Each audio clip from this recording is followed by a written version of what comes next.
Hi, Hannah. Hello, everybody. I have returned. I have been taking many vacations, which explains why this video took so long to get out, but it doesn't matter because everyone's probably going to look at this in April or May. But yeah, another reason why this video took super long is because it's so long. It's so long. But yeah, back at it. APUSH Unit 8, Cold War. Let's get right into it. The topics we'll be discussing today. First, we talk about the rise of the Red Scare, followed by conflict in the Cold War in the 1940s and 50s, the affluent society, which is just American society during the Cold War in the 50s and 60s, Johnson's presidency, which takes and Vietnam, which take place pretty much in the mid to late 60s, and the presidency of Nixon and Carter. Because this unit is so long and this spans all over just about 40, maybe even 50 years, these first three topics, oh crap, these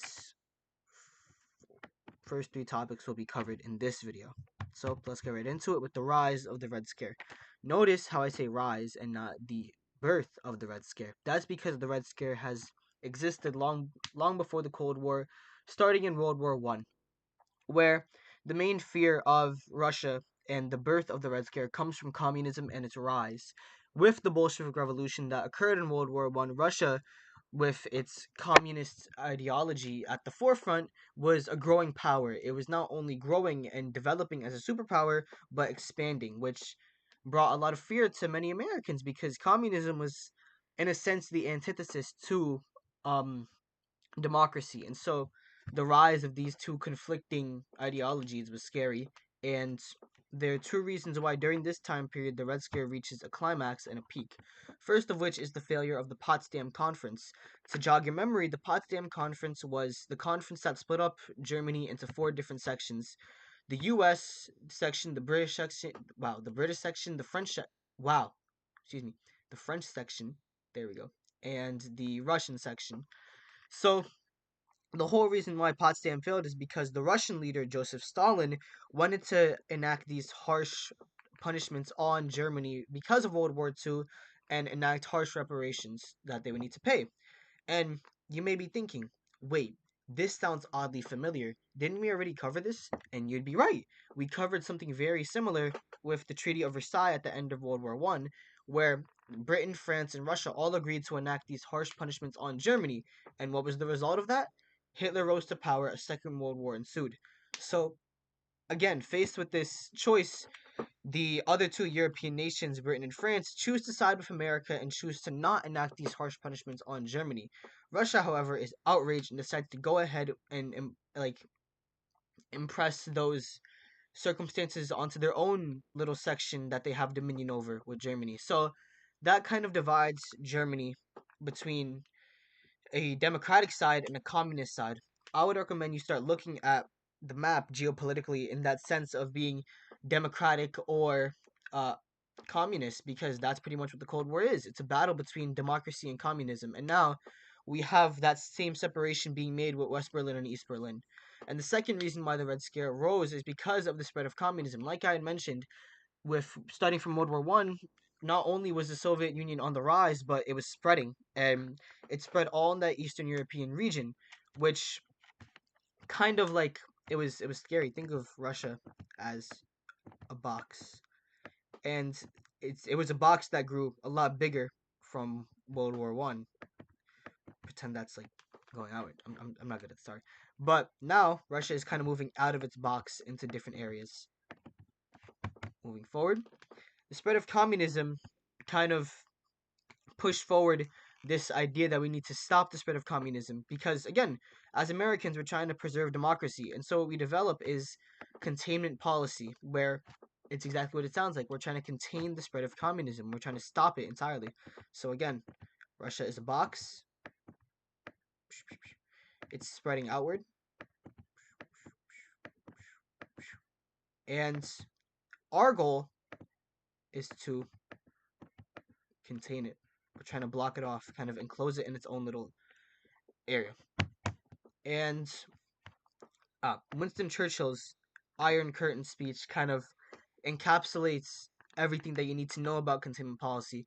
And a lot of these written assessments, like a DBQ or LEQ, like outside information, is necessary towards getting the highest grade possible. This would be your outside information when relating something to containment policy, because the Iron Curtain speech is supposed to highlight the growth of the Soviet Union, the growth of Soviet influence, and how Russia is becoming a real threat to the world and a threat to democracy. And this this analogy of an Iron Curtain is supposed to kind of represent that.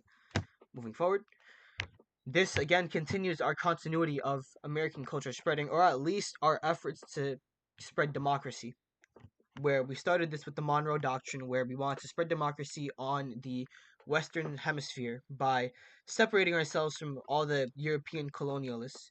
This continued with Manifest Destiny, where we spread our influence more on a national level compared to an international level, where we were taking over Native American land, converting them, etc. American exceptionalism continues this trend during the era of imperialism, where Theodore Roosevelt chooses to kind of enforce this idea that we are spreading our quote unquote better culture, our better beliefs, and our better ideology of democracy to these quote unquote lesser nations. And containment policy, in a way, kind of continues that. I would argue that it would. And if it makes you feel any better, I got good points on my written assessments by making this connection, where containment policy is, in a sense, pushing forward democratic ideals because we're protecting it. That's the whole motto of containment policy.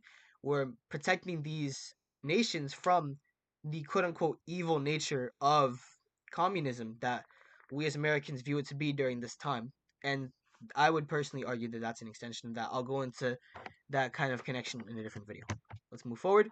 NATO is born. So, in order to really have an organization dedicated towards countering communism, we developed NATO, where it's the North Atlantic Treaty Organization, and it's the opposite of the Warsaw Pact, which was kind of the party that was focused on combating the growth of communism. So Warsaw Pact, communists, USSR, NATO, democracy, the US.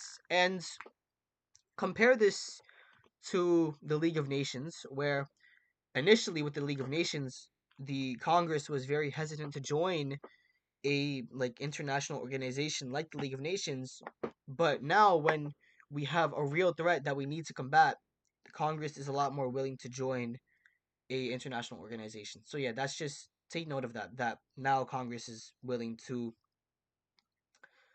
join these kinds of organizations. So that kind of hints towards our change in foreign policy, where we're kind of more open to abandoning our policy of isolationism and neutrality. Now let's move on to actual conflicts and battles with where in the 1940s and 50s we have conflicts in China and Korea. Let's start with China, where we have a battle for leadership of China between Chiang Shek and Mao Zedong. And ultimately it's Mao Zedong who wins this battle, and that kind of solidifies China as a newborn communist nation that later conflict will emerge from, that we will contend with to put a democratic leader in place. And now let's move on to Korea, where we have the democratic south side of Korea trying to combat the communist north side, where after World War II, the territory of Korea was split up into these north and south sides between Russia and the US. And now with our new containment policy, our efforts are going toward like flushing out communism across the globe, pushing it back into the USSR solely. And that kind of initiates the Korean War, where we have people like Douglas MacArthur who are carrying this mindset where they're trying to liberate the north side of Korea. And MacArthur is important here because of his motto for this war: "No victory without surrender," which basically says we won't fall back until communism is flushed out.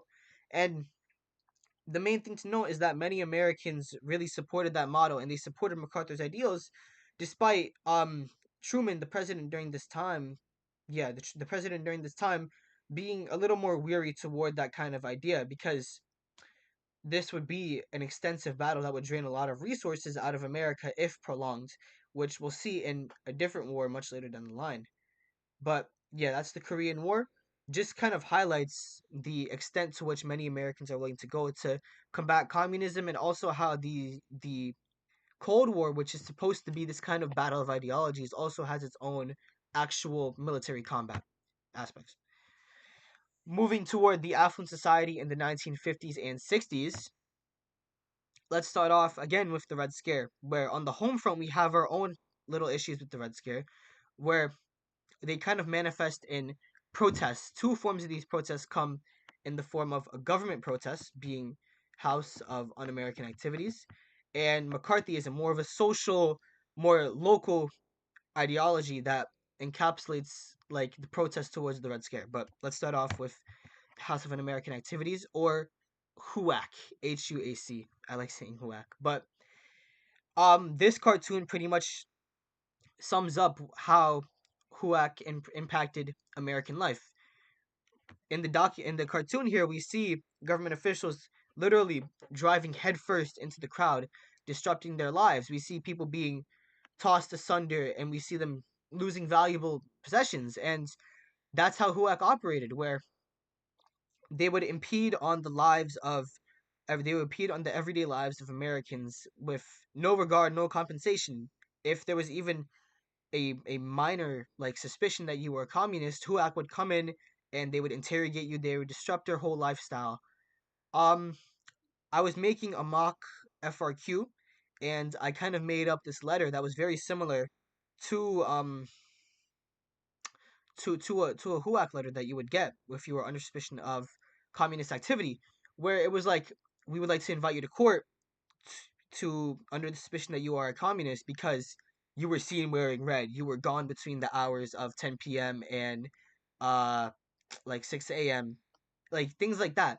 That's how high Red Scare paranoia was, and that's what prompted things like HUAC and things like McCarthyism. So yeah, that's HUAC. It impeded on the lives of everyday Americans, and um, it just goes to show like the paranoia that stemmed from the Cold War and the rise of communism. Continuity. So this again continues the continuity of the overextension of government powers. I'm not going to repeat everything. I've repeated everything a lot, but still take note. Alien Sedition Acts, John Adams, Habeas Corpus, Lincoln, Espionage Sedition Acts, World War One, FDR's court packing, New Deal, Japanese internment camps, World War Two, and now HUAC, where the government chooses to, like I've been saying and repeating like a broken record, like they're going into the lives of everyday Americans, impeding on it, disrupting their lifestyle, which big no no, and yeah, overextension of the government power. Moving forward to McCarthyism, personally, the best way I see to summarize McCarthyism is a witch hunt on communism, where Joseph McCarthy, the person who coins McCarthyism, was always looking for like any sign of a communist in America, so he and his followers can condemn them and convict them into jail.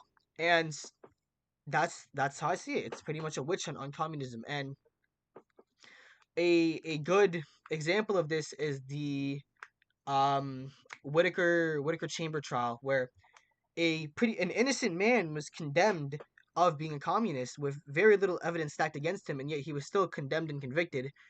And again, just like any piece of suspicion that you are a communist would land you in a very sticky situation, from just being outcasted and ostracized socially, and or to like being in jail. And both of these just go to show how high paranoia was during this time period. And again, because of the Cold War, we have the space race where Russia actually gets a one up on us technologically by launching the first satellite Sputnik, and that prompts the development of NASA, where we launch our own projects to get a man on the moon and get satellites in the orbit. And that launches off projects like Apollo, where we get man on the moon. So yeah, again, we just have more competition between the US and Russia. And just to add in the Soviet arms race too, where Russia was also having extensive developments in technology, which also prompted America to have their own extensive developments.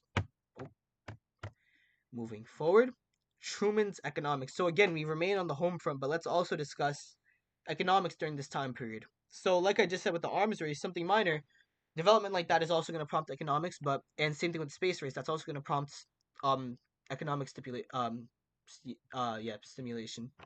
But generally during this time period, the GDP goes up by 250%, which is massive. That's pretty much doubling and then more so of the current like domestic product that you have of America. And what were some contributing factors to that? The first of which was the adoption of Keynesian economics. The second was the Employment Act of 1946 and the Sunbelt states. So pretty much on the western coast, those areas like California and also Florida. So Keynesian economics focused on balancing fiscal and monetary funds. So balancing things that need to be like money that needs to be spent on societal reform while also balancing out money for the government. And the Employment Act would raise the minimum wage, and it would increase national health insurance. It would no, it wouldn't increase national health insurance. It would guarantee national health insurance to many. And the Sunbelt states were generally just good for industry because they were industrial states, and they contained a lot of Hispanic immigrants that were looking for labor and that would work, and that prompted a lot of economic stimulation in that area. Culture in the during the affluent society generally just kind of reminiscent of 1920 society. We see the continuation of movies and advertising. We have why did I put oh, this is supposed to be TV. Wow, that's a big oversight on my part. My bad, guys. But yeah, TVs become a household item due to technological advancement and mass production, alongside again just industry generally is helping mass produce these items. Cars become a highlight of the affluent society. Mass produced, almost every family has one. And with a car, you can kind of explore all of America in a way. With the Interstate Highway Act putting up highways along the entire nation, you could go out and explore and try and find that fulfillment and enjoyment by exploring and seeing new places. So that kind of birthed this idea of a frontier of adventure. Moving on to the more important part of the affluent society is the civil rights movement, where I'm pretty sure you've heard of this a lot of times. I'm not gonna. It's just a repeat of what you pretty much heard. So, Brown v. Board of Ed is the first notable thing that kind of kicks off this modern civil rights movement, where it overturns separate but equal, established with Plessy v. Ferguson. Boom. And now African Americans can protest and provide opposition against blatant segregation and racial inequality. So, recall how during the Reconstruction era, around the 1970s, 1980s, how separate but equal was employed, but it wasn't really upheld. Where we have these, remember, images of segregated water fountains where one is obviously better than the other. That can now be blatantly protested. And with Rosa Parks, we also see that racial inequality is opposed, where I mean, yeah, you know the Rosa Parks story. I'm not gonna go over that. Oh, ah, oh yeah. And now we have our two primary leaders for the civil rights movement, MLK and Malcolm X. So MLK, again, not really nothing new. Nonviolent protests aided by people like Rosa Parks, aided by the NAACP. Yeah, and his most famous event, obviously, is the March on Washington, followed by the "I Have a Dream" speech. Both of these events were very substantial in turning favor toward the civil rights movement, and it gained the favor of the president at the time, well, presidents at the time, JFK and Lyndon B. Johnson. Malcolm X took a more radical approach, not toward the civil rights movement by launching these violent protests, where he was aggressive, he was demanding, and what I feel like best encapsulates that is the ballot or the bullet, where at some point during the civil rights movement, it was a question on it was either you give us the ability to vote or you face the bullet, and that one of these was going to be of use by African Americans at some point under X's leadership. And here is just a cartoon also reinforcing this idea that the bullet will become a stronger force than the ballot at some point.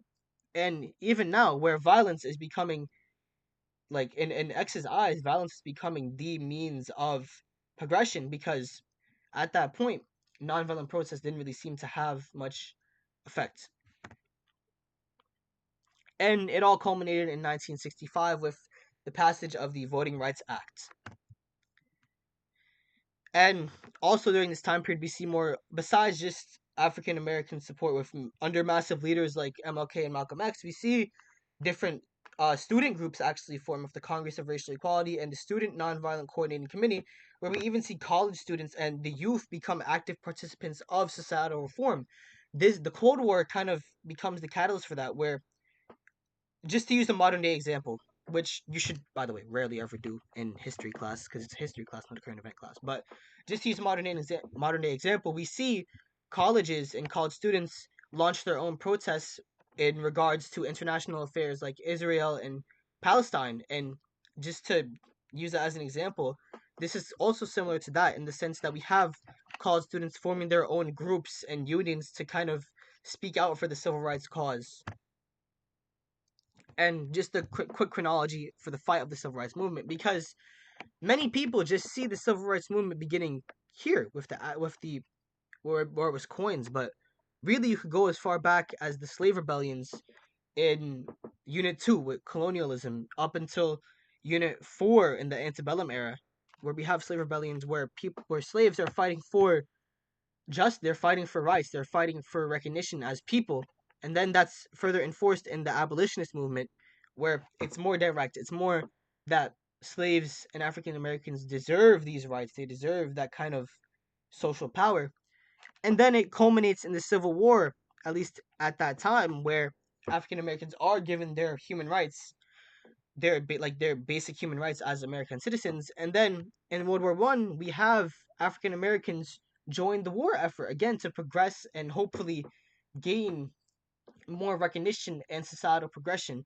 And then it ultimately culminates in the civil rights movement, where it truly reaches a peak and progression grows significantly with the Voting Rights Act and generally just the diminishment of segregation and inequality in societal institutes and things like that. Just to wrap things up with the second phase of the Cold War, which occurred during the Affluent Society, not really much to know. One of the lesser important things, well, no, not yet. One of the more important things is this idea of massive liberation and brinkmanship, which massive liberation is what it sounds to be. Massive liberation of European nations of communism, again, flushing out communism. Brinkmanship is pushing every nation to the brink of conflict. It was pushing Russia to the brink of conflict to the point where maybe even nuclear arms would need to be used in the hopes of warding off communism in some nations. So willing to go to the brink, to the absolute most, to ensure communism doesn't spread. But now moving on to one of the lesser important things that will come up later in the next video is that Ho Chi Minh becomes the leader of Vietnam, and Vietnam is now a communist nation. And in Cuba, we also have communism very much present under the leadership of Fidel Castro. And um, America hopes to deal with that through the Bay of Pigs invasion of the Bay of Pigs. Troops are sent down to wow, that was a lot of Bay of Pigs, but troops are sent down to the Bay of Pigs in hopes of flushing out Fidel Castro and ending communism there. But the invasion severely backfires, and that results in very bad relations with Cuba between Castro and America, and that in turn contributes to the Cuban Missile Crisis that will be occurring much later in the Cold War. But yeah, failed invasion of Cuba, and Cuba is now on combating terms with America. And that is the end of part one of the Cold War. I hope you guys enjoyed. Sorry if I was very fast and I spoke like crap. I am getting back into this, but two more parts left in terms of curriculum. But yeah, see you guys later.